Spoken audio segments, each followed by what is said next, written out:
L'actu du jour.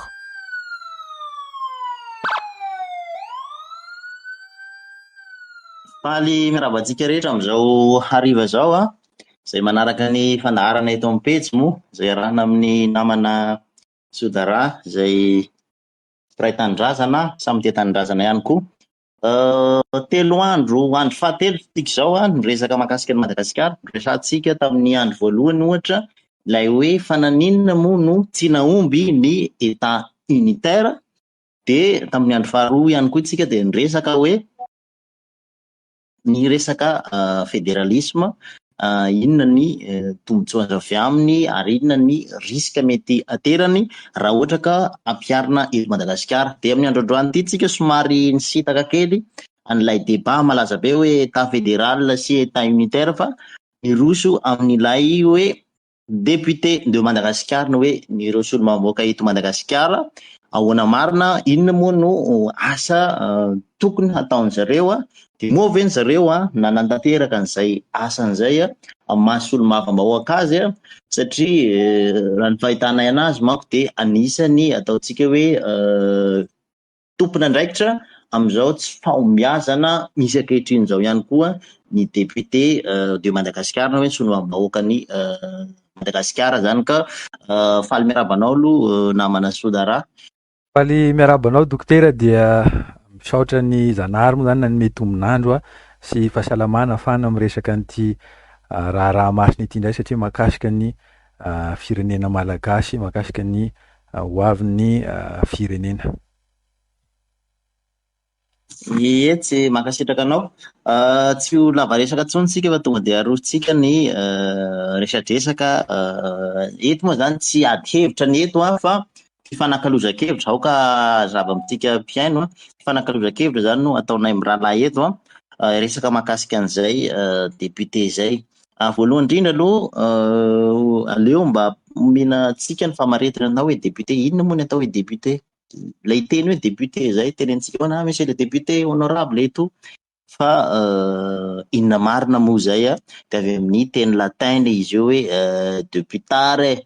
izay midika fa mandefa olona zany tsika hanao mission, zay zany no dikan'le izy de olona anankiray vidin'ny vahoaka mba hisolo tena azy ireo eo anivon'ny assemblée nationale na hoe ny antenimieram-pirenena. De resaka tsika noho izany mahakasika hoe inona marina moa ny asan'zareo ao amin'ny antenimieram-pirenena ao. Ka tsy ho lava resaka fa omeko anao ny fitenenana namana Sodara, resahanao hoe inona no asan'izay, mbola apika ihany koa moa ny asany rehefa avy mitanisa ireo asany ianao. Ankasitrana dokotera, raha iresaka mahakasika ny andraikitra moa zany ny asan'ny député sika so any Madagasikara rery ihany, fa ho an'ny eran'izao tontolo izao de ny andraikitra voalohan'izy ireo de ny manao sy mandinika ny lalàna. Fantasika rehetra fa ny olona rehetra ho asika malagasy efa manomboka eny amin'ny anjerimanontolo, première année eny amin'ny université zay vao mianatra zany resaka lalàna izany. Zany hoe ny lalàna, inona moa ny antom-pisian'ny lalàna? Ny lalàna izay apetraky ny député na ireo olona manana andraikitra hafa, na hoe araky ny fitentsika moa zany ny manam-pahefana isika, dia soro-dalana arahana hitondra makany amin'ny fandrosoana. Averiko ihany, soro-dalana arahana hitondra makany amin'ny fandrosoana. Zany hoe raha ohatra raisina amin'ny ara-panahy zany izy de ohatrany hoe le olona mpandinika an'le lalàna eo no lazaina any anatin'ny ara-panahy hoe mpaminany. Faminaniana zany lay lalàna. Zany hoe raha arahana sara le lalàna izay mipetraka teo, raha ohatra hoe dinina sara le lalàna ka narahana sara, dia tokony mandroso ilay firenena. Anaty isan'ny asan'zareo faharoa ary tena important izy io ny mandinika sy mifidy ny teti-bolam-panjakana, na hoe matetika haintsika izy io tatoato hoe loi des finances. Izy io no mamaritra ary mirakitra ny teti-bola rehetra ampiasaina manerana ny nosy, manerana Madagasikara. Ao anatin'io ny trosa fitsinjarana moa zany ny vola rehetra ampiasain'ny fanjakana. Asaiko nareo hisidika ny ministeran'ny économie et des finances fa ao daholo izy. Ohatran'ny tenako manokana namaky azy io hatramaly ary naveriko maromaro moa zany navitako intelo satria somary lavalava ihany le izy. De anaty isan'ny natalanjona tam'izay tao anatin'le loi des finances rehefa nijery mahakasika ny député manokana tao nahita hoe saromariko fa loi des finances farany io vakiko io. Loi des finances nivoaka tamin'ny volana mars lasa ary misy sonian'ny filohan'ny fanavaozana izy io. De misy hitako tao ny chiffre hoe 4.5 miliara ny sokajiny indemnité n'ireo député. Mety misy mafatotra angamba hoe nisan'ny député dia 3.1 zay nisan'ny député ra Madagasikara. Ho anazy rehetra reo dia 4.5 miliara d'ariary ny indemnitén'izy rehetra. Ho an'ny bien et service-njareo kosa dia 2.20 miliara ho anazy rehetra, zany hoe na 21 miliara. Ho an'ny transfert de misoratra ao fa 1,2 miliara d'ariary. Ary misy koa ny teti-bola ny anteny meram-pirenena manontolo izay 76 miliara na hoe 7 miliara d'ariary. Nanaovako calcul sotra moa zany izy mba ahafantarina hoe ohatrinona marina ny vola miditra am'ireo député reo amin'ny environ isam-bolana. Dia nahitana fa ireo député sika reo de mandray eo amin'ny 27,8 millions d'ariary isam-bolana na hoe 7 tapitrisa d'ariary isam-bolana. Zany zavatra zany dia natalanjona satria tamin'ny fandaninanazy io farany manko dia nanatrika saiko efa 10 teo angamba zay tamin'ny nisy conseil farany. Ary ny mahasikaritra ny tenako hoe ambony dia tena ambony ilay izy. Ary anaty isan'ny sakana angamba ny afahako laza zany satria iarahasika mahita ny kany na ny ao voatany ara na ny any amin'ny faritra fa na io fosiny ara dia efa tokony navitana zava-dehibe. Ankasitrahana nanome fitenenana dokotera. Merci beaucoup anao am'izay firesana hoe ny asan'ny anankiroa moa ny resanao teo hoe ny andraikitra tokony ataon'ny député de mahakasika an'ilay fandaninany lalàna, famoronana lalàna, de eo ihany koa ny resaka fandaninany loi des finances na hoe ny budget ny fitondram-panjakana vola miditra, resaka hetra sy impôt sy ny dépense de ngamba zava-dehibe zay satria ahafahany ihany koa zany mijery hoe ahoana marina ny mahakasika ny fandaniana. De ankoatran'izay de mbola manana asa ihany koa ireo député reo de nday manao fanaraha-masony hoe contrôler manaraha-masony asan'ny gouvernement. Tokony hanontany zany ireo député reo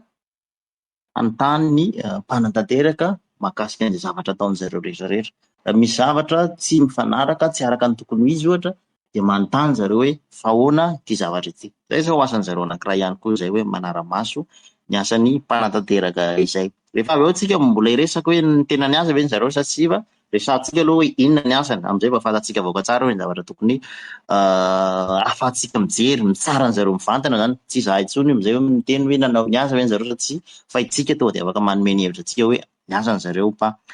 De eo ihany koa ny fitondrana ny olan'ny vahoaka any amin'ny fanjakana foibe.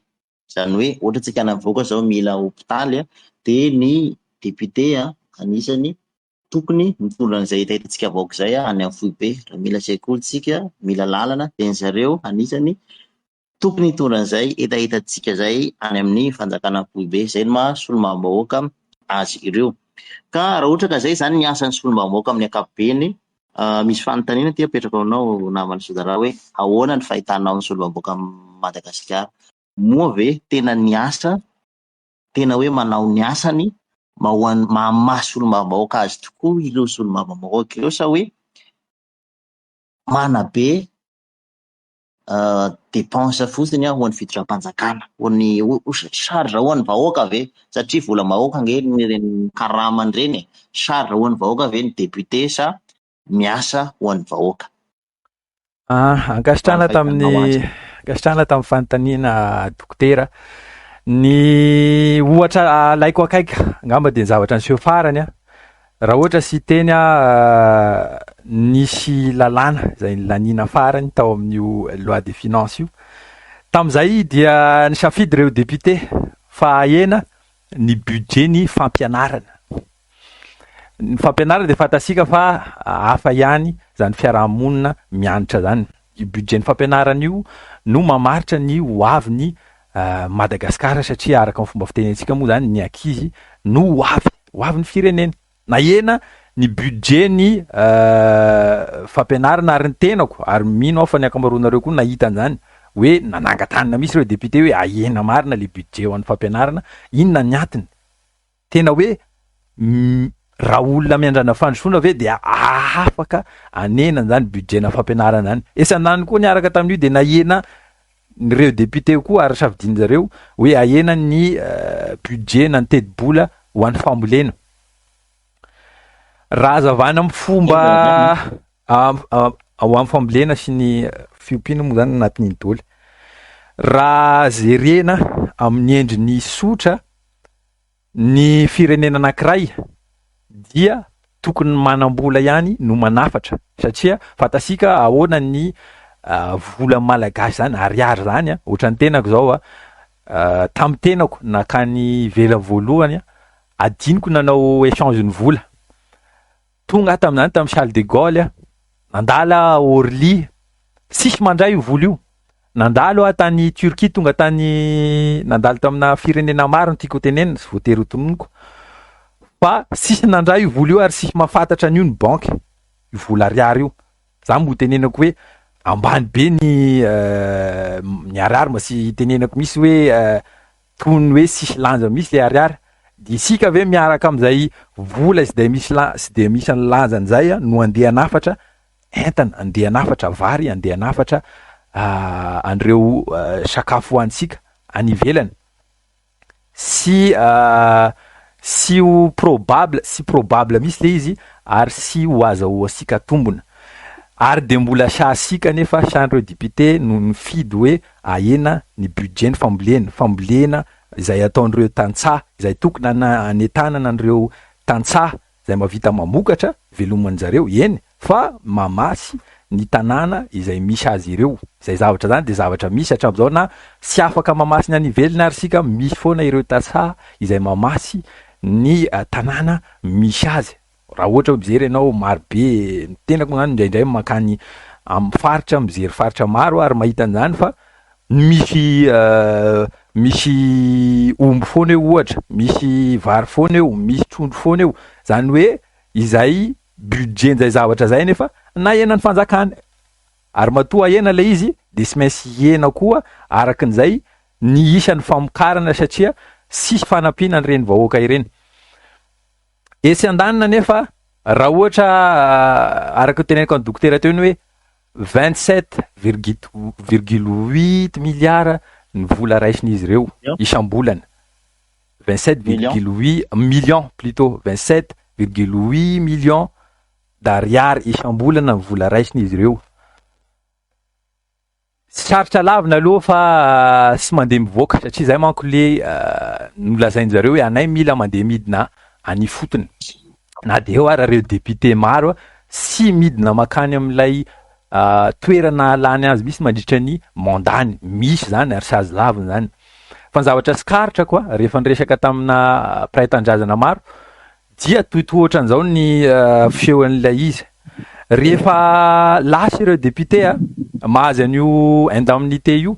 de lasa izy makany amin'ny faritra ray ary manomana karazana faninanana ohatra hoe baolina kitra na hoe basket io faninany io de sy natao hoe anaovana détection hoe jerena hoe iza ny olona mana talenta any de hoe andeha hitadavana club ohatra na jerena hoe iza mana talenta hitadavana lalana ampahazoan'io olona io asa fa asiana karazana tournoi de rehefa aveo manome loka lay député de tapitra sy suivio zany hoe fanasarana an'ilay image nylay député le izy de iny tournoi organisé iny rehefa sendra mamandala amin'iny toerana iny iny no amaritan'ilay olona mipetraka any hoe tena miasa ilay député. Mampalahelo le izy ary raha ohatra koa nge dokotera mandalo any ambanivohitra mahita sara fa any ambanivohitra zany maro ireo sekoly mipetraka ambany ary trano vita amin'ny ravinala no matetika no mba trano ananan'izy ireo. Zany trano vita amin'ny ravinala zany dokotera raha ohatra ianao mba efa namorona trano niaraka tamin'olona avy any ambanivohitra manorina an'izany sy ampy amina eo amina 2 millions à 1 million 5 eo zany eo amina telo esa eo fotsiny de tokony havita an'izany trano zany ka maheno ianao hoe anao an'ilay trano any ambanivohitra ny any ambanivohitra nge sy mitaky zavatra maro e misy trano eo misy tablio eo ahafahanjareo ampiasaina de efa mampianatra foana ny mpampianatra mokony moa zany raha mise dabo efa nisy anatra am'izay ray aman-dreny mandoa sy voatery hoe andoha vola fa amin'ny alalan'ny vokatra ny andoavanjareo an'le mpampianatra ka ity 7 tapitrisa ariary ty ve sao de mba geza loatra sao de tokony avitana zavatra maro ho andreo mpiray tandrazana sao de avitana mampivoatra faritra iray satria averiko ihany hoe sarotra ny ampandroso ny firenena raha visy kely ny tany olona nianatra ao aminy ary hafa ihany zany firenena maro olo nianatra izany. Ankasitrahana dokotera. Mankasitraka be dia be aminao am'izay fanehoanao ny hevitra anao zay am'izay hoe tsy fahazahoana fahafaham-po moa zany e amin'ny andraikitra san'ny député sy surtout ihany koa amin'ny resaka karama diso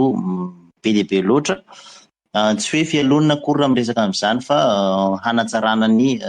tanindrazana ary mampalahelo rehefa maheno hoe nahena zany ny budget ho an'ny fampianarana sy ho an'ny fambolena de nefa ny an'ny député na pakarina le budget ngamba ohatra ny tena manambany vahoaka zany ary indrindra manompa antsika vahoaka zay nifidy azy ireo fa manatenitsika fa iova zany zavatra zany amin'ny taona manaraka moa de inona moa hanapiako an'izay fanresana teo zay ma hoe asan'ny inona ma ty ny député nyresantsika teo moa de manao ny asany ve zareo de raha rerentsika ohatra hoe manara-maso ny asan'ny gouvernemanta na hoe ny fitondram-panjakana fohy be ny député zany nanao an'izay tokoa ve ny zareo zay ny fanontaniana mipetraka ho ahy manokana aloha de tsy tsapako zay zavatra izay tsy tsapako le izy hoe tena nanao an'izay tokoa ve ny zareo nanontany tokoa ve ny zareo ohatra resaka téléphérique io ohatra zao mba nisy député ve zany tena hoe tonga tany amin'ny rajoelina ny teny hoe ahoana ity resaka téléphérique ity tena mety amin'ny vahoaka ve izy ty sa ahoana de tsy izay ny zava-misy ary anisan'ny problème ihany koa ngamba izy ty na Manasoda resaka hoe fifidianana an'ireo député ireo satria raha nahita ohatra zao tsika amin'ny député amin'ny assemblée nationale misy hoe majorité parlementaire tsy haiko sa inona hoe ohatrany hoe taony any rajoelina zao any majorité tao olony rajoelina daholo de ohatrany hoe zay zavatra rehetrarehetra tiany rajoelina ho tanterahina de ohatrany hoe lany daholo ka izay zavatra zay koa mila jerena manokana koa satria anisan'ny blocage voalohany angamba izay zavatra zay hoe mifampandrosoana ity resaka majorité ity satria indraindray le izy lasa sakana ao ny fampandrosoana indraindray le izy sendra filoham-pirenena ohatra tsika na chef de lehibe gouvernemanta atala tsy manana vision de manaraka ambokiny fotsiny reto député mialatsiny ny fomba fitenenana fa tena somary diso fanantenana manko zao amin'ny aminareo député zay mahatonga anahy somary manao fiteny ohatran'izany fa diso fanantenana ka dikan'izay mitady fiovana avy aminareo zahay.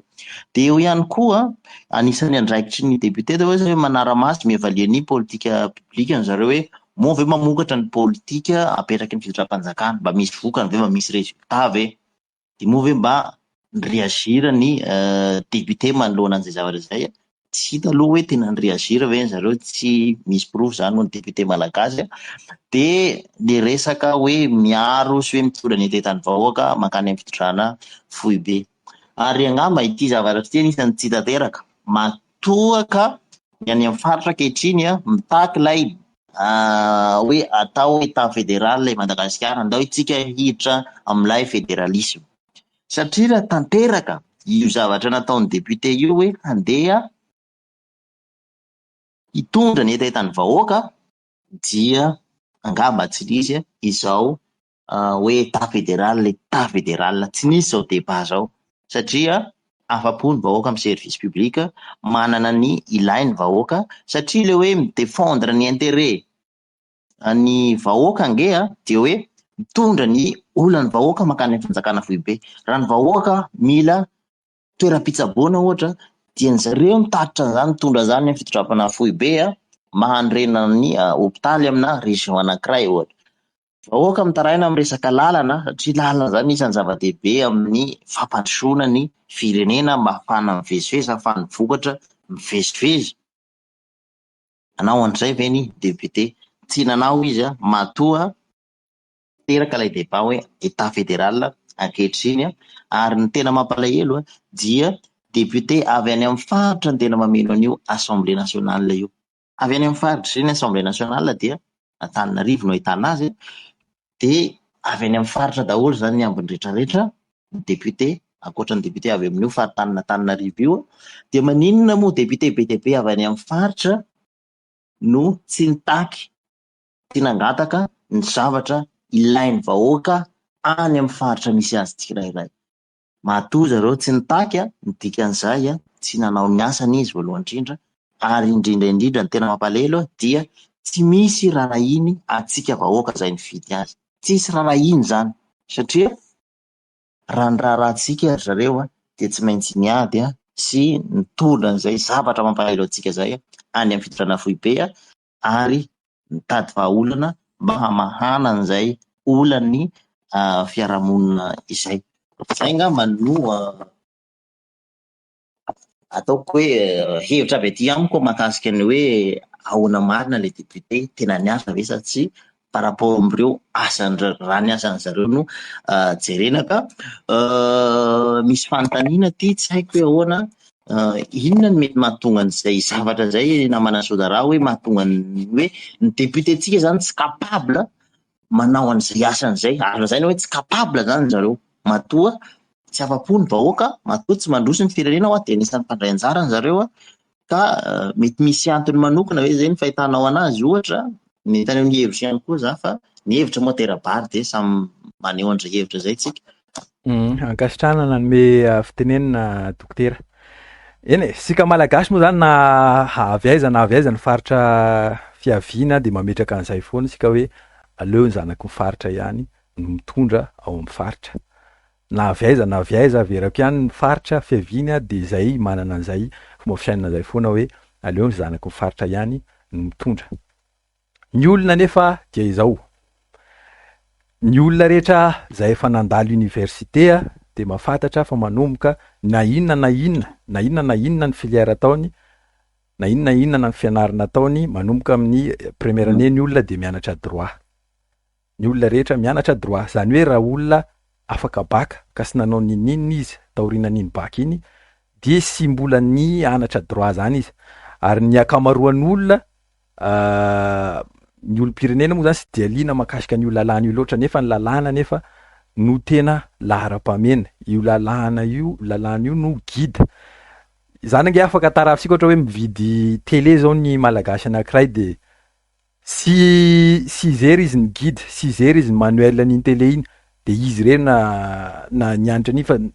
teny izy hoe ohatran'ny manana télé ohatran'ity marina nareo, manana télé Android ohatran'ity, mba sovy kely hoe ataonareo iny, de iny olona ray iny tonga eo, de iny manao an'lizy, de miala iny olona iny de mbola sainy akory manao any rehefa aveo fa ny zanany no manao an'iny, zanany no matadidy an'iny. Inona no tiako tenenina eto? Le lalàna aloha sara ianarasika.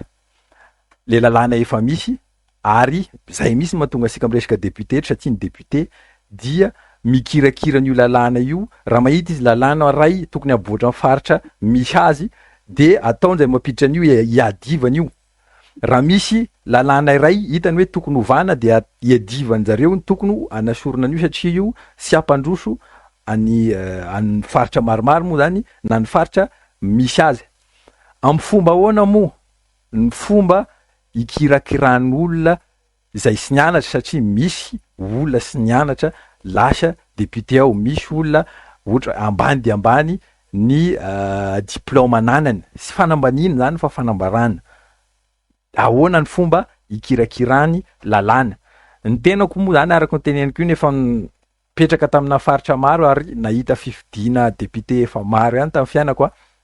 zavatra miseho matetika de ohatran'izao reo karazan'olona fidiny malagasy député de matetika grossiste. Io grossiste io efa ela izy no grossiste teo amin'io tanàna anankiray io dia zay olona mividy zavatra ao na ohatra hoe sisy vola le olona de iny aloha alaivo any na hoe indraindray omeny gadona de iny ndray andro izy tapa-kevitra anao député de lasa député izy. Nefa izy possible olona sy nianatra, possible izy ambany de ambany ny diplôma zay ananany. Zany hoe tokony faritana sara, asina critère ahafahan'olona manao an'io. Inona moa zany no lalàna nde ho kirakiray nde hiadivany ity olona izay grossiste ity. Misy koa olona lasa député maro ao mamorona association, heritaona na telitaona mialoha izy de efa mamorona association, ary io association io ataony maromaro misy any ambanivohitra any satria moa zany ny ankamaroa malagasy sy anasa sy mianatra de mamorona association izy. De io association io de karazana préparation, karazana pré-campagne le izy. Zany hoe ny olona ao anatin'io association io tadavana zavatra ianimena azy foana io, ohatra hoe tadavana ohatra hoe karazana tournoi ohatra ny teneniko teo, tadavana karazana fifaninanana maro samihafa izay fifaninanana mariky sara sy suivi. Hoaia ny zavatra tokony karakaraina raha ohatra hoe mila suivi, ohatra hoe mampanao tournoina foot izy, mahita izy hoe misy olona atao namiratra de ataon'izay fomba atafiditra club an'io olona io, ohatra hoe mamanao tournoi izy resaka adin-drazana ohatra de ataony izay fomba azahoan'io olona io contrat satria ohatra ny tenako zao mandeha voyage de mahita misy malagasy pira sy mbola hitako misy io olona io fa saingy izy andeha représenter Madagascar any amina toerana misy festival izay mitaka an'izay hira traditionnel zay. Zavatra sisy suivi le izy fa fikarakarana an'ilay filasany ho lasa député fotsiny. Mety sy manana ny ankamaroany aloha de tena sy manana an'izay capacité zay, sy manana an'izay fahaizan'izay fa hoe investissement. De zany olona zany ve rehefa tonga amin'io toerana io de mandray sy fialonana le eto fa io afaka vérifienareo ary mbola inviteko nareo, asaiko nareo hisidika ny ao amin'ny site ny ministère d'économie et des finances, fa ao misy an'io loi des finances io de afaka jerenareo eo. De nareo ve isika mino fa ny député izay nanao investissement tary, nitsindrona vola marobe tary de andeha hifidy anenan'io indemnité io vola be azony zareo izay naveriko teo moa zany hoe 7 tapitrisa ariary na hoe 27 millions d'ariary environ io, zany hoe mbola misy amboniny io ao anatin'le izy ka manahirana le izy ary tokony atao sika io moa draindray any sika zay masamy resaka an'io député io ary tokony apetraka anatin'ny lalàna koa io, tokony apetraky ny lalàna ary lalàna sy azo ozongozonina ohatran'ilay zavatra mitranga farany teo hoe alohan'ny lasany le député zany de mila fantatra mazava tsara hoe misy critère ty ary mila manana ty zay vao afaka milasaka ho député. fa maninona ho an'ny ho avysika sy voatery hoa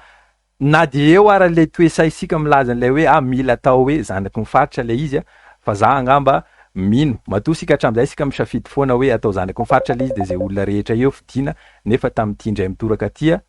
sika ny safidy efa manomboka mivelatra ny saina miteny hoe ndao sika iova rafitra ndao sika iova an'izany état fédéral zany mbola sy fantasika koa nge ahoana marina zany fa ndao sika iova de rehefa mitaky fiovana ihany sika de tokony jeresika hoe ino lafiny tokony azo ovana ohatrany hoe critère ny olona sy mahay ve ny olona mahay no sy misy eran'ny faritra na ao Antananarivo feno olona maro mahay nefa sy manao ninina eran'ny Madagasikara. Ankasitrahana dokotera ialana sy fa somary lavalava le izy. Makasitraka anao mihitsy, makasitraka anao zavatra zay de omakomanina ihany koa izay fanehoan-kevitra anao zay hoe mila kasiana ny critère amizay fahafahana mirotsaka député zay. Tokony tsy hoe zay malagasy rehetrarehetra de afaka mirotsaka député satria mampalahelo de ataon'olona fanaovana investissement le izy. Fantan'ny olona fa misy vola ao de mandany vola izy, mandany tokosiforoana izy amizay halany azy ho lasa député zay ary misy tsy manana ataontsika hoe tsy hoe fanambanina fa hoe misy olona tsy nianatra fa hoe manamanam-bola debateba amin'ny tanàna de manao asa sosialy eny amin'ny fiarahamonina eny de tsika malagasy moa olony fo zay ny soa atao levenam-bola eto de mifidy azy ny malagasy de rehefa avy eo amizay izy mahazo ny karama be ato ary ny tena loza am'le hoe politika manao investissement ty de lasa vomaika miroborobo zay ataontsika hoe kolokolo zay rehefa avy eo miroborobo ny halatra firofiry moa ny député ohatra hoe hatram'izay tratra manao afera maizina mandeha manondrana sokatra manondrana volamena zany hoe ny harem-pirenena ahondrany zalahy makany velany vokatra zay ataontsika hoe karazana investissement zay ihany koa le izy de eo ihany koa zany mila apetraka ihany koa zany ohatra ny resantsika omaly hoe mila apetraka ihany koa ny limite asiana lana zany hoe ny vola afaka laniany député amin'ny propagande dia zao ihany, zao million d'ariary ihany no afaka lanina fa tsy mahazo midepasy io zavatra io ary apetraka ihany koa le niteneninao omaly hoe tsy mila asiana artiste rehefa manao propagande reo député reo, tsy mila asiana artiste fa hevitra no aroza projet no aroso na farafaratsy ny fandaharana any amin'ny télé, any amin'ny radio manao débat ireo candidat mpifanina na mandresy lahatra ny vahoaka de ny vahoaka amizay mazava tsara ny sainy afaka mijery hoe iza no mandresy lahatra kokoa hoe zavatra afaka réalisena na hoe tanterahina ve ny projet ny député anankiray ty satria raha ohatra ka mbola resaka propagande lava be kabary feno fampanantenana poakato miaraka amin'ny artiste no hatao sy ny fizarana t-shirt miaraka amin'ny vary de tsy ahita vokatra tsika, tsy ahita an'izay hoe député tena tia tanindrazana zay tsika fa mbola député mpiketrika mpanao business foana no folan'ny vahoaka malagasy zany rehefa zay foana anao raha ohatra ka tsy apetraka zay lalàna zay ka zay nanaovana antsoavo ny tompon'andraikitra hoe apetrao tsara ny lalàna amin'ny feno fividianana asivo critère ny olona afaka mirotsaka ho député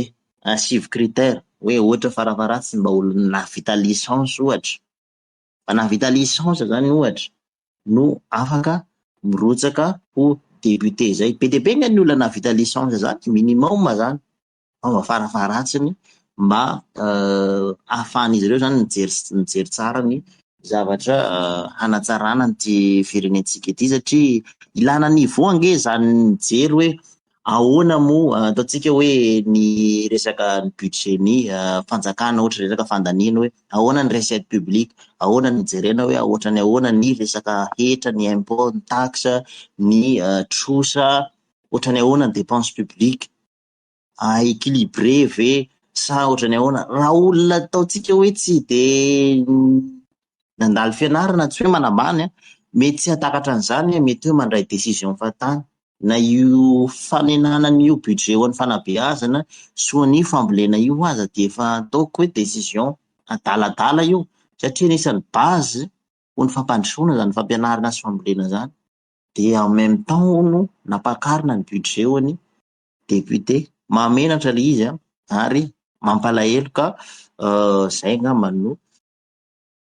ny hevitro hoe aleo asiana critère le izy fa lasa manaonao foana ireo député ireo dia tsy fantatra mbola misy ambaranao na manasota raha fanampin'izay zavatra izay fa hoe roso famakiana commentaire itsika afaka mimetraka ny commentaire tsika rehetrarehetra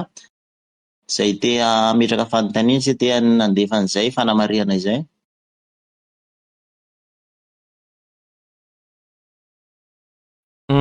Ankasitrahana dokotera vakiky voalohany misy angamba ty hoe tsy voatery olona nahita fianarana no mahay mitondra firenena ho izy fa mandinihy tsara. Angamba nakasitrahako kokoa ohatra hoe ny olona miteny an'ity zavatra ty manko sy arova ny levitriny.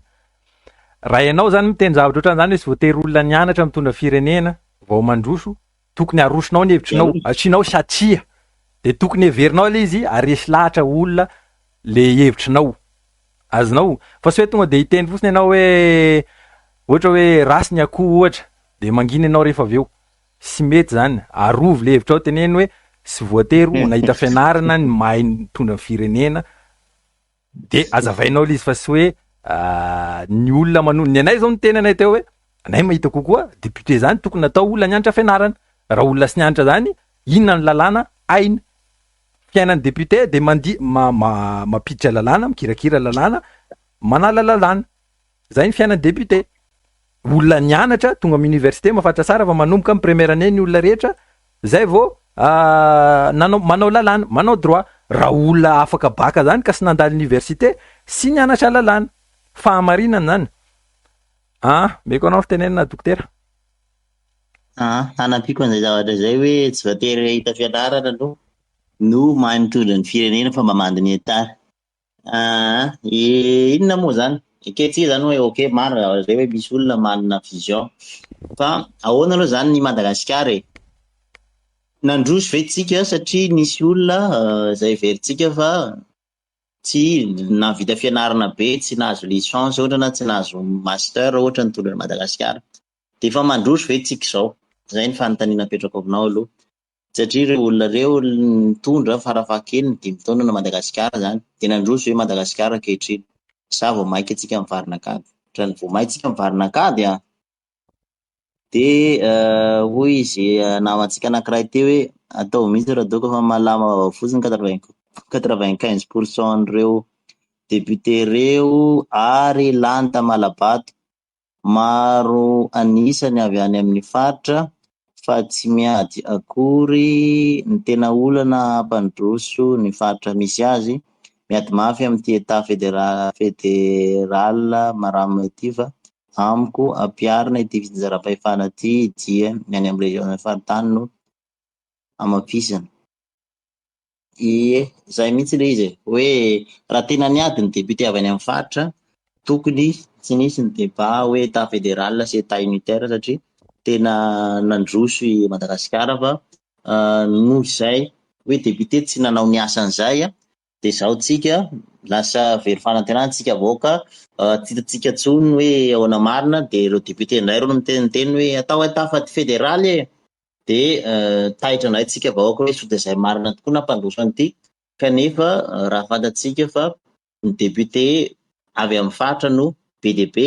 ireo député ireo no tokony niady ho antsika hatramin'izay na ninona ny zareo tsy niady satria tsisy ny raharainy antsika de ka zay koa ny teneniko matoa misy député miteny reo hoe surtout mandrisika ny tanora mba hiroso amin'izay état fédéral zay mety lazaina fa manendrikenika za fa raha mijery an'le zava-misy ankehitriny situation zany amin'ny contexte atsika de misy ny atsika nataon'ny ZNZ iny de ZNZ amin'izay mangataka tany amin'ny concertation nationale nangataka zany namaky ny concertation nationale ny fekevitra tamin'ny concertation nationale misy fekevitra 2.5 ao anatin'le izy de ao anatin'ny fekevitra 2.5 zay misy hoe fanafoanana ny Assemblée nationale fa soloina. De sao de mazay ary no mahatonga ny député sasany manome inona ma tia manome manosika ny tanora any amin'ny faritra hoe fidio ny état fédéral satria efa fantany hoe ohatrany ho rava ty député ty assemblée nationale ty efa tsisy bezina tsony ato. De aleo tohanana ny ankizy amin'ny faritra, rombohintsika ny ankizy any amin'ny faritra hoe ny tanora satria tsika tanora koa tena hoe mafana fo ary manahy mafy za hoe sao de sanatria tokoa nisy ina dia nisy vola nizaraina tany satria matoa ny olona manendrikendrika anahy io hoe anao nahazo vola amin'io état unitaire io de dikan'izay pratika mihitsy ilay manome vola olona ny Madagasikara. Sao de mazay tokoa ary ny any pratika zany no Madagasikara matoa ny malagasy ihany mieritreritra satria zany fomba fanao zany de tsy mbola niainako zany zavatra zany ka sao de mazay tokoa le izy sao de mbo hoe fitiavan-tenan'ny député ihany no anseny hoe andao roso amin'ny état fédéral de amizay koa ny tonga de ry zalahy indray zany lasa lohandohan'ny fisorona any amin'ny état fédéré amizay fotoana zay ka sao de hoe décentralisation ny corruption any amin'ny état fédéré indray ary no hisy amizay fotoana zay de jaly ny vahoaka fa meko anao ny fitenenana namana Sodarara fa misy vonona aloha ny commentaire ato misy namana miteny hoe kena fa sara ho fantatra fa mbola misy ny fandraisany amin'ny corruption zany, mbola misy fandraisany amin'ny corruption zany izy mba ahafahana hiady amin'izany dia atombohy ny ady amin'ny corruption satria tratran'ny fahantrana dia voavidim-bola ny ankamaroan'ny malagasy manomboka amin'ny filoham-pirenena hita hoe maro mifanesy no sy ampy solaitra de tena manamora ny exploitation ny mpanjanaka sy hafa sy ny fangalarana mba hain'izy ireo manandritra ny taona maro. Marina ary de tena etiko manana ty fanambarana raha namany ty satria niady amin'ny corruption aloha araka teneniko tsy dika le resaka hoe fianarana. Lay fianarana dia fikarohana lalandava. Zay natao hoe amin'ny fianarana. Zany hoe raha olona nianatra raha ohatra ny ankamaroan'ny mandainga lazao hoe mandainga raha nisy olona nandalo tao amin'ny anjerimanontolo ka sy manomboka mianatra ny firenena mandroso rehetra ahoana marina ny zava-misy any ahoana ny any de iny fahaizany fahalalana n'iny fikarohana iny mampisira n'ilay hoe fa maninona moa ny asy misy an'izao de maninona anay sy afaka anao an'izao nefa anay manana an'izao manomboka eo fotsiny le ide iny ide iny fotsiny zany miova satria raha ohatra hoe imagineo olona grossiste fotsiny izy tany an-tanàna sy nahay afa sy ovarotra io zatra am'izay lasa député izy nahazo vola be izy makany ivelany izy manao vacances manana n'iny image iny izy sy mahafaritra hafa sy hoe varotra manomboka manondrana koa izy zavatra hafa zany hoe sy aminazy misy zany le hoe manao comparaison hoe ahoana moa zany hoe sika nge manana an'izao satria sy nanao an'izay fikarohana zay foana tamin'ny fiainany ray manontolo raha nianatra ianao de chercheur ianao zany nanao fikarohana foana ianao tamin'ny fiainanao ray manontolo esy andany koa izy milaza makasika an'io pouvoiran'ny filoham-pirenena io sy tokony atao absolu intsony io ninona ho lany eo io sy izao sy dokotera fa zay lan'ny akamaroa antsika rehetra zay no atao eo fa ny sara fantasika de zao ninona tonga eo tokony misy lalàna mamaritra fa sy absolu ny pouvoiran'ny filoham-pirenena satria mamenatra nge ny zavatra niseho reny nisy an'ireny image nisy an'ireny sarsy oronan-tsary niparitaka maro reny tamin'ny nandritrany grevy hoe tonga de ny filoham-pirenena mamoaka ny vola rehetra ao anatiny ao amin'ny banque foibe ny Madagasikara aiza koa isy an'izany hitasika daholo reny sary reny hitasika reny daholo reny oronan-tsary reny normal ve zany ny tokony ferana ary tokony mandalo amin'ny ministera izay misahana an'izay io kolokolo io koa moa zany de tokony zavatra iadisika mianakavy io saritra ny fomandrosoana amina hoe amina firenena mbola miaina anatin'ny kolokolo zany tena saritra ary eny ohatra ny ataonay dokotera eto moa zany de anaty isan'izay hoe manao partage d'information misy olona nge manao ohatran'izao zavatra ataonay zao mitetany amin'ny faritra manao formation zareo ohatra hoe formation makasika ny diplomatie ohatra hoe formation makasika ny entreprenariat de mitety faritry zareo a, de mampidi-boly, de rehefa eo zareo sy manao suivi akory. Mety hoe 7 isan-jaton'ny reny olona reny a, sisy nilavana an'le zavatra nataony tamin'ny formation akory nefa sy rarahin'le olona fa ny anazy vola ihany zay zavatra zay nefa sy mety. Zany hoe zavatra ataony gasy rehetra zany, zavatra ataony État tokony asiana suivi ho an'ny rehetra io, na ho an'ny filoham-pirenena io, na ho an'ny olona amin'ny administratif, na ho an'ny projet. Iny koa moa zany tantarako tamaly moa zany hoe nisy lalana ny lalovako efa taona lasa namboarina io lalana io. Rehefa namboarina io lalana io teo amin'ny quelques semaines teo le izy, herinandro maromaro de vita le lalana. Nandalo ny tompon'andraikitra ambony tamin'io tanàna io de niaraka tamin'ny manampahaizana. Rehefa nandalo teo izy nanao ohatran'le mazatra asika ny Madagasikara hoe andeha hanapaka riban, fa nijerena le qualitén'le zavatra vita. Rehefa nijerena hoe sy manara-penitra izy le manampahaizana, narodana le lalana, tonga de narodana, namboarina indray mandeha. Za nahitan'io lalana io, voasiela fa mbola sy simba io lalana io ary mbola sy namboarina misy. Zay zavatra zay ilaysika mampanao lalana sika ohatra, de io lalana io akora nefa sy hoe sambosamborina fotsiny zay tadavina zay entreprise manome offre izay farany ambany de amboarina de efa vita io de afaka heritaona iny simba de afaka 3 taona indray ny amboarina. Kasana dokotera, saiko na mbola misy commentaire angamba any aminareo any. Makasitraka anao amizay fizarana expérience sy famalinan'izay commentaire-n'olona zay. Misy anankiray ato hoe amiko manokana tsy ilana olona tsy nianatra ny resaka administration publique no mitondra firenena. Zavatra voalohany tokony atao ny fametana ny critère de niveau, zany hoe ny fanaovana ny lalàna feny firitsakom-pidiana maninona na sécurité aza itakina baka minimum ny filoham-pirenena misy voalaza fa tsy marina BPC zany ve de hoe miracle.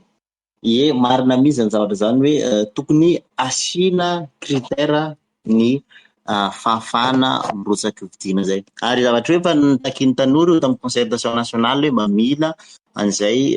niveau minimum zay mifiritsana hovidiana zay, ka engany mba ho tanteraka ny akamaroan'ny zavatra nangatahany tanora ao anatin'ny fehi-kevitry ny filakevitry ny tanora zay ary surtout mba hijanona ho état unitaire moa. De misy commentaire vonona ve any sa?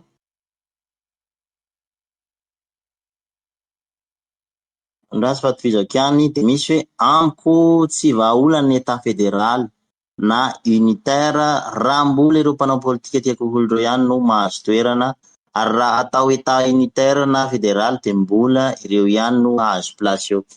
Zay mihitsy ange le olany, tsy ny état fédéral no akory no ratsy na ny état unitaire no ratsy fa ny olana teto de resaka gouvernance, mauvaise gouvernance de ny application any décentralisation effective. Tsy tanteraka io zavatra ireo de lasa tsy nandroso i Madagasikara, lasa mifagnono amin'ny centre daholo ny zavatra rehetra de mahatsiaro tena ohatrany hoe adimy any amin'ny faritra, kanefa ilay décentralisation no tsy tanteraka. Mauvaise gouvernance manjaka ny kolikoly no manjaka eto, de aiza moa no handrositsika ka raha te hivoatra tsika te handroso de mila atao aloha ny arongotra ny kolikoly io amin'ny alalan'ny fametrahana an'izay fitsarana mahaleo tena izay, fa tsy dikdiran'olona rehetra zao ny fitsarana fa mahaleo tena tanteraka ny fitsarana amin'ny décision zay raisiny. De mila olo-manina zany tsika, mila olona tena tia tanindrazana, fa raha mbola ireo ataotsika hoe olona tia tena maika amen'ny paosindreo foana no hitantana eto dia tsisy fandrosoana velively. Mety tsombo-mpandrosoana no hitatsika fa tsy tena androsotsika hany ka afaka fotoana fo de lasa iverina indray lay grève ohatra. Zay ngamba ny mahakasika ny commentaire narosonao iny, fa marina misy zay voalazanao zay. Misy commentaire vonona ve any namana Sodara? Toa izay sy zay ngamba dokotera toa efa voalaza teto. Iny ary zay ngamba ny Nisy nilaza Inona fotsiny moa? tato hoe resao tsirairay ho sisy ny zavatra mba vitan'ireo député reo. Araky ny teneniko teo moa zany ny 360 na hoe 163 nisy an'ireo député zay maro de maro. Sarotra ny hamantarana ny zava-bitan'izy ireo fa na izy zareo ara tsy de mampilaza an'le izy. Anefa fantatsika ny toetrandreo député sika reo zay hoe vao mahavita zavatra de mampiseho zavatra zay. Fa sika no mandinika hoe inona ny zavatra vitan'ny député atsika nandritra ny tondranjareo hatramin'izay. Fa mino angamba tsy avoatonina raha ohatra hoe amena lisitra na zavatra 10 de hoe avy aminjareo marina ve le izy de visy aloha. Visy ataoko hoe 2 à 3/2 aloha ny note moyenne eran'ny Madagasikara. Ka mitaky ezaka sika ho an'ireo député ary mangataka koa moa zany sika ny hiaranjareo hiasa amin'ny hanovana lasa ho amin'ny tombosoan'ny vahoaka an'ilay lalàna makasika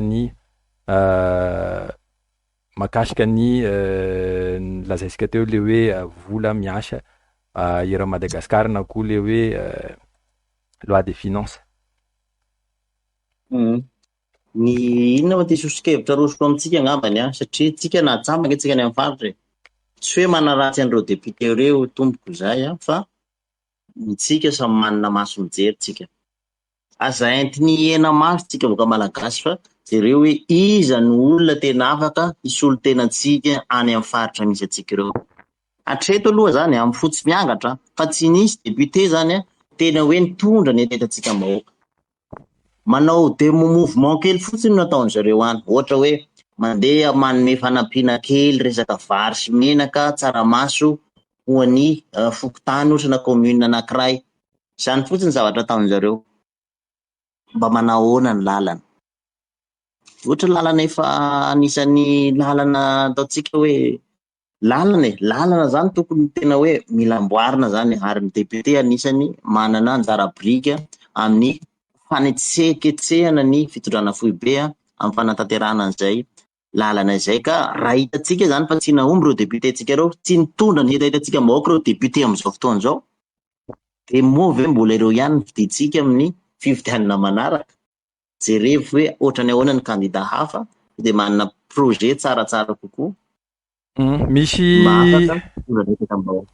commentaire ty dokotera hoe ahoana ny hevitrareo mahakasika ny CIAD ty. Ny ankamaroany de lany tamin'ny sisy dikany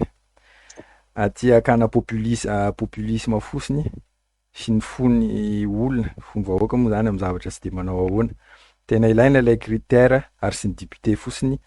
efa presque voalaza teo moa zany araky n'ilay resana isy dokotera teo ny hevitra mahakasika an'io fa tsy diky kely ty hoe ilaina critère daholo zava-drehetra. Tena ombako manana ty tamimaly nilaza an'io satria sika manko zao efa ilay ambony aty no resahantsika, zany député zany efa ambony zany fa makany amin'ny farany ambany ohatra hoe ilaza ahoana moa zany fomba famolavolana an'ireo ankizy malagasy satria fataro fa ny olona iray ny olom-pirenena iray de arakaraka ny famolavolana anazy hatrany amin'ny fakely. Maro be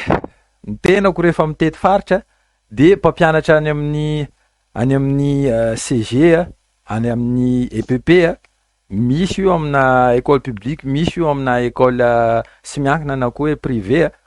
dia olona manana CP de niala fianarana na manana BPC izy de niala fianarana na manana sasany moa zany sy tonga teny amin'ny lycée de le directeur na directrice misy miteny hoe manana programme ianao mitadava programme de mampianatra 3e ao, mitadava programme de mampianatra 5e ao. Zany resaka fampianarana zany nefa tokony fatarisika fa zavatra tena saripady zany, mamolavola ary ny fanabeazan'ny mpampianatra anankiray de anaty mitazona toerana iray foana ho andohan'ilay ankizy mandrapa lehibe azy. Ka zany mahatonga ny atom-pisian'ny ohatra ny ENS reny manofana olona ho lasa mpampianatra. Na ny député koa raha mbola afaka ampidirisika am'zany izay mbola mitaky critère. Ny an'ny chef fokontany iny moa zany satria ny fidiny chef district iny fa saingy iny koa sy critère loatra angamba no tiako atsidika amin'iny raha iny fa indrindra lay soatoavina mamalagasy zavatra mbola hitovisa amin'ny faritra rehetra raha mitonona faritra io mbola anatin'ny ao voatany ny zavatra hitovisan'ny faritra rehetra dia ny fianona ny tenin'ny zokiolona zany hoe ohatran'izao zao misy fotoana mandalana amin'ny faritra marobe ny olana vova eo amin'ny zokiolona eo amin'ilay tanàna misy kizikely roa sy ampitaona miaraka izay zavatra tokony mampikadra de zareo eo amin'ny tanàna eo miteny ilay zokiolona hoe sika sy mitondra makany amin'ny fisarana zany sy zany ny fomba sika hatramin'izay fa lay lehilahy mila mandoa omby roa ho amin'ilay ray aman-dren'ilay ankizivavy ohatra de milamina daholo ny olona rehetra zavatra ohatran'izay no hitako hoe critère kokoa ilaina any amin'ny chef fokontany fa sy hoe zay tiany chef district fidina ihany no lasa chef fokontany. Misy commentaire avy any amin'ny dokoterana? Ie, makasitraka anao amizay fitondrana an'izay information zay. Misy anankiray hoe ahoana ny hevitranao mahakasika an'ity haute cour de justice ity? Inona moa ny hevitra? Engany mba tena haute cour de justice tokoa le izy mba tsy ataontsika hoe mba tsy hitanila. Raha ny tokony izy ny haute cour de justice de tokony hoe anaramasy ny asany anina ihany koa, ny asany eo inona moa président miaraka amin'ny premier ministre sy ny membre de gouvernement hoe ahoana manao an'izany tsara ve reo, misy manara-dalàna ve, misy tsy manara-dalàna ve, engany mba nanao ny asany tsara tokoa fa raha ny zava-misy raha ny tantaran'ny firenena aloha ny jerena de anisany tsy de nanao ny asa ny haute cour de justice malheureusement na de efa manomboka miasa aza izy am'izao ka izay no angatahina zany hoe am'le fanovana fotoanan'ny fanavaozana zao de aoka zany ny organe tsirairay mba samy hanao ny asany andraikitrany tanify azy zay mba isian'izay fampandrosoana izay ary raha misy anankiray tsy manao ny asany amin'ireo tokony ndraiky mpanjakana isan-tsokajin'ireo dia tsy afaka handroso ity firenena ity satria mifampiankina daholo ny zavatra rehetra. Any hoe raha ny fijeriko manokana eny maha-commentaire ray tsika ve sa ahoana, mbola misy commentaire vonona ve any? Hifadiny ray manko izy ity. Ilay farany ovakinao zay ngamba ny farany dokotera. Ndao somary lavalava izy teo nakaiza ahoana izy teo hoe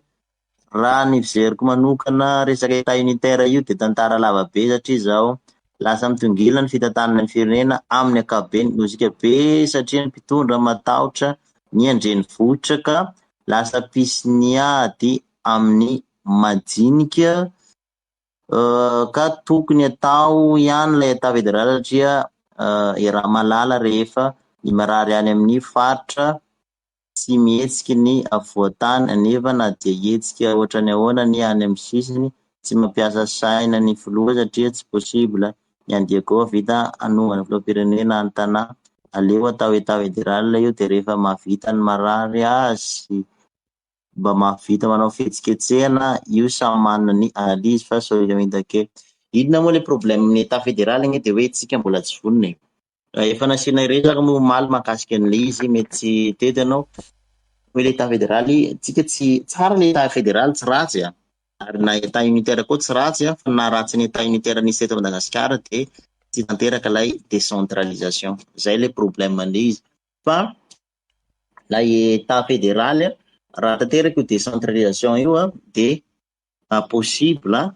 misitraka an'izay hoe tsisy an'izay problème ohatra ataonao misy marary zay de mba tonga de vita tany amin'ny faritra le izy de zao ihany koa so de disy fanantenantsika anao teny ianao fa raha ohatra koa izy anao any amin'ny tanteraka ny état fédéral de any amin'ny état fédéré zany anao nareo no mba afaka anao fihetsiketsehana tandremo fa mety anapoany filohan'ny état fédéré nareo lacrymogène ihany koa nareo rehefa migrevy satria manana fahefalavana zay filohan'ny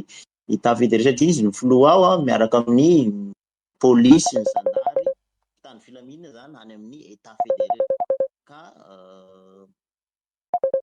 io zavatra io zany problème na toe-tsainy, problème resaka fitantanana karaha zao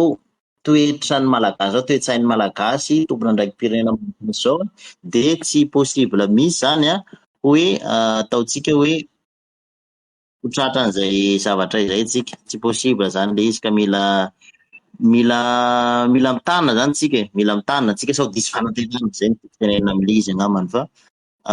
resahantsika manaraka ilay état fédéraly zay sy j'écoute la Maintson moa efa nanao ny débat mahakasika ny état fédéral sy état unitaire izaho de manohana an'ilay état unitaire décentralisé hoa zay ny tohanako de écoute la Maintson moa manohana an'io état fédéral io ka amin'ny sabotsy zao amin'ny enina ariva Madagasikara ny fotoana ao amin'ny pejiny RTL tsika mety asiko live ihany koa eto fa ao zany ny live principal ka mila miomana tsika am'zavatra am'izay resaka bebe tokoa mahakasika ny état fédéral io tsika ka de esorana be dia be aloha zany tsika rehetrarehetra naharaka ny aino hatramin'ny farany andritran'izay adiny ray zay de esorako manokana ihany koa namana Sodara niara-ny tafatafa ny fampizara de amin'ny manaraka indray tsika rapitsika sy ambadika ny afaka rapitsy mbola resadresaka ihany koa mahakasika ny Madagasikara moa fa mety sujet hafa indray no resahana fa de mankasitraka anao namana Sodara niara-ny tafatafa teto. Ankasitrahana dokotera de ankasitrahana an'ireo mpiray-tanindrazana nazoto naneho hevitra atao amin'ny commentaire. Mirary soa. Tao ahitra amin'ny ten'Andriamanitra tsika. L'actu du jour. N'oubliez pas de vous abonner. Cliquez sur le bouton abonner et activez la notification cloche.